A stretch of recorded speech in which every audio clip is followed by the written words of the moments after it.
So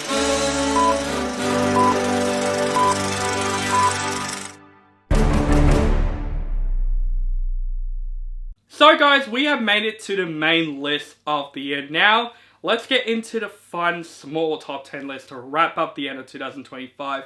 And I want to start off with the movies that did disappoint me this year. Now, I keep saying the rules, I'm going to say it again. These aren't terrible movies. Some of these movies I did at least enjoy for what they are, but these are the movies that I wish it could have been so much better than they actually are. I was anticipating for these movies, I walked into these movies with an open mind, and unfortunately it didn't turn out the way I wanted. But like I said, not terrible movies, it's not the worst list, these are just movies that just disappointed me. So, let's just get straight into it, guys. Let's talk about the 10 movies that really did disappoint me in this year. Now, I feel upset putting this movie on my list to start off this list because I want to love this movie, but unfortunately, this movie has more problems than the other movies in this franchise. Unfortunately, starting with my number 10 is Avatar: Fire and Ash. Now, the visuals are fantastic. The look of this movie looks absolutely fantastic. There is no doubt about that. The action scenes are great, the characters are still great. What really disappointed about this movie is the story. It just felt more like a retread of The Way of Water without even giving us something new. And the Ash people themselves, the movie is called Avatar: Fire and Ash, and we don't get much Ash people in it. That's when the problem literally comes in. It's literally just copying off Way of Water all over again with Miles Quaritch going after the Sully family once again with adding some new plots into it, but doesn't really up the stakes and move on through the plot of The Way of Water. If James Cameron's going to continue on doing these Avatar movies, he better do something new with it, because honestly, Fire and Ash, I literally walked out of the movie going, yeah, the visuals are great, but unfortunately they just outstand more than the story here, and I want both of them to outstand.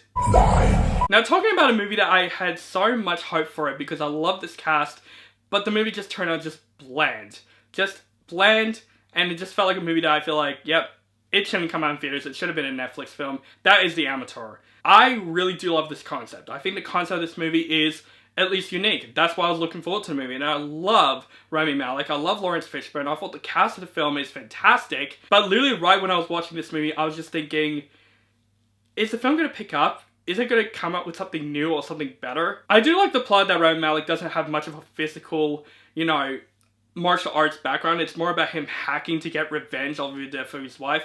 That's a cool plot. That's the most interesting aspect of the film. But the film just turns into a bland spy espionage film that we've seen so many times before. I know some people like this movie. To me, I tried to like this movie. I even watched it twice.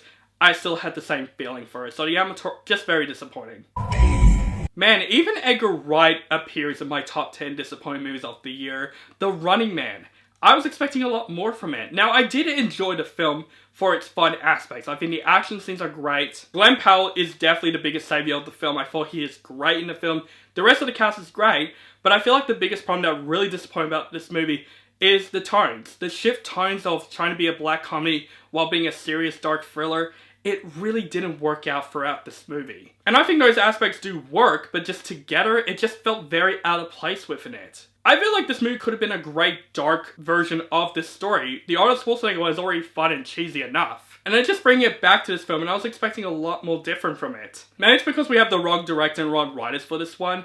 I still had a fun time with the movie. It's still an entertaining film the whole way through, but I was just expecting a little bit more from it. I was excited that Pixar is doing animated original films again, but after I watched Elio, I just don't know what to think of Pixar anymore. Now, it's not a terrible movie, it's a very charming little animated film, but there's just nothing unfortunately memorable about this film. The duo in this film, I just didn't remember them at all, which is really, really sad about the film. The animation really saved the film. It definitely had its funny moments, it definitely had some charming moments, and the lessons are definitely there. But I just think the story could have been much more touched upon and make it a little bit more outstanding within it. Because right when I walk out of this film, I'm like, yeah, it's a cute animated film, but I'm not going to remember anything about it. It's not the worst Pixar film I've ever seen. It's better than Cars 2 and Brave. I'll give the movie credit.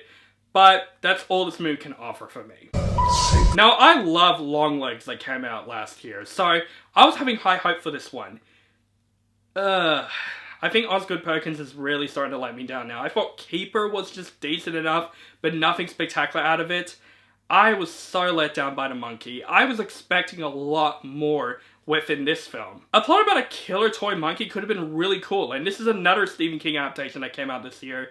This is definitely one of his disappointing ones. This movie is literally trying to be a Stephen King black comedy, And I just thought the comedy is so painfully awful in this movie that really does ruin the best aspects of this film. It could have been a fun, at least, creature flick or model flick horror film. This could be the next, serial killer horror film with a killer toy monkey, but the film didn't really give me that. It's more of a character study with these twins, and I just didn't really care too much about them because the humor just really lays flat with it. Only one joke did make me laugh in the film, and the film does look nice. There are some good gory moments. They are definitely the best part of the movie, but that doesn't give it enough to put in my disappointing list because I just thought the dark comedy aspects really ruined the film for me.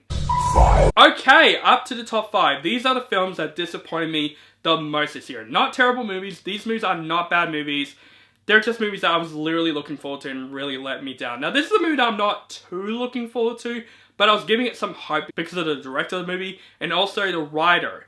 The writer that was in this franchise from the beginning, coming back to write the movie, I'm like, okay, I'm giving this movie as much chance as possible, but it turned out like the others in the franchise. Yes, you've guessed it, it is Jurassic World Rebirth.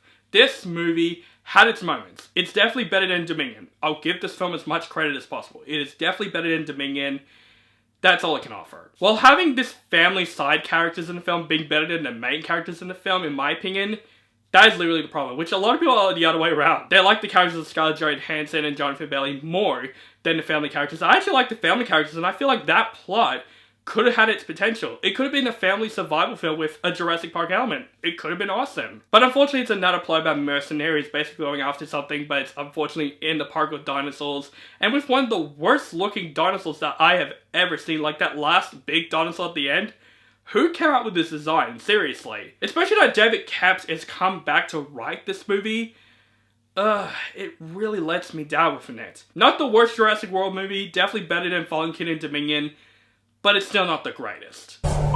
Speaking of David Koepp, he also did another disappointing film that came out this year, and this is one of those movies that had a really unique concept, and it could have worked.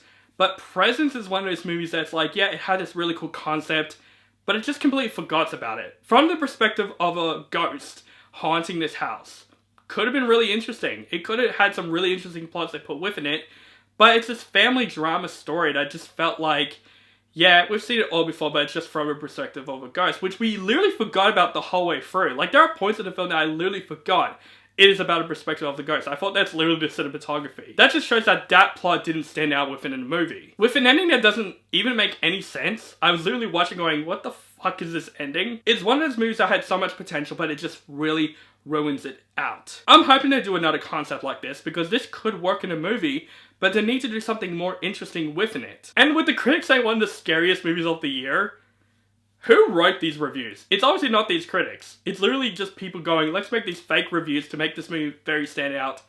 It didn't work, because it's not scary. It's a family drama film with a ghost perspective. I would say this ended the franchise at least decently, but not great, unfortunately. The Conjuring Last Rites, another disappointing addition in the Conjuring franchise. From the first two Conjuring movies, I love those movies. Those movies are fantastic horror films. Until this new director comes in that's not James Wan, he just made him just bland generic horror movies. Now, he did a great job with the horror scenes in this movie. I'll give it credit. There are some really awesome looking horror scenes. And I think the way they conclude The Warrens is great. That's why it's not on my wish list. It's on my disappointing list. Because this movie could just be just about the Warrens, but it's also about one last case that ended off their career. That's the important aspect of the film, and it's just really pushed aside in this film. It's like a film that doesn't know what it wants to be. Is it trying to be a big film that concludes the Warrens altogether, or it's trying to be the last case that the Warrens gone through? And literally with the opening of this film, like, this is definitely going to be better than Devil May Do It, but it just goes back to the same aspects of that movie. So yeah, a pretty disappointing conclusion to the Warrens in this franchise. I know they're going to keep making Conjuring films because money, but for a conclusion for the two characters that made these movies great, it could have ended off so much better. Now, this is definitely one of the most disappointing Oscar trend movies that I have ever seen. The Smashing Machine. I was actually really into this movie going in. I think The Rock can have potential for being a great actor within it. I think The Rock is a really fun actor when it comes to his action films, but I wanted this film to be like, yes, he can also act. And you know what? He is good in this movie. I'll give him credit. And also Emily Blunt is great in the film, and it had its good scenes, but this movie, it didn't really offer anything that's like, this is just a standout. I feel like there's a lot of things happening throughout this film that I was literally like, I'm just not following along with it. I was really watching this movie just going, no, come on, it needs to get better than this. Come on, it needs to be written better than this. I know there are some fans of this movie out there. I understand if you like this movie. To me, I literally walked out of this film going, this has so much potential. This could have been great. But unfortunately, the other Safdie brother did a much better movie with Mario Supreme, and I have not seen that movie yet. That's when it shows that. It shows that the other brother is better than the other brother. So yeah, the Smash Bros. Thing has so much potential, and I feel like the Oscars is going to nominate Dwayne Johnson. He is good in the film, but his performance didn't really blow my mind or anything. But I'm still giving him a chance. He could be great in other movies. They just need a better director and a better script with it. Okay, my number one. This is my most disappointing movie that I have seen in 2025. This is the movie that lets me down the most. Talking about a movie that had so much potential to be awesome, but man, this movie just felt like, you know what? Let's just make this MCU movie as bland as possible and make it just so freaking forgettable. You've guessed it, it's Captain America Brave New World. Right when I saw the trailers of this film, I'm like, you know what? I'm giving this movie as much chance as possible. Anthony Mackie is awesome. Harrison Ford is awesome. A really awesome recasting. This movie looks like it's going back to the trends of the Winter Soldier and Civil War when it comes to the Russo brothers directing it. But unfortunately, this movie just ended off as a very messy film that just felt like its production issues the whole way through. You can tell there are so many scenes in this movie that are retakes. They made that so obvious throughout the film. And adding so many plots to a movie, which this movie's not even meant to be a Captain America film to begin with. This whole plot with the Red Hulk and of course Tim Blake Nelson coming back, this could have been a Mark Ruffalo Hulk movie. It had so much potential for being that, but instead, we're making another Captain America movie. This movie is a setup to the new Avengers that's coming, you know, Anthony Mackie basically bringing up a new team and all that stuff. So it has its importance at least, but the importance didn't really save this really messy and generic plot. With also some really terrible CGI. Like, honestly, the look of Red Hulk, my god, they could have touched it a little bit more. There are some awful green screen in this movie. There are some awful looking CGI in this movie. This is definitely in the lows of like Iron Man 2 For the Dark World of being the most disappointing and worst movies in the MCU series. But it's not on my wish list because it's fine for what it was for entertainment value. But definitely this is a movie that disappointed me the most in 2025. And if this movie was in most people's top 10 worst lists, I completely understand.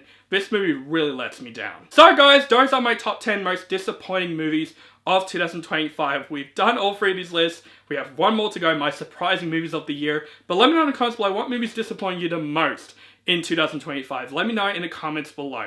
Make sure you guys follow me on social media links down below.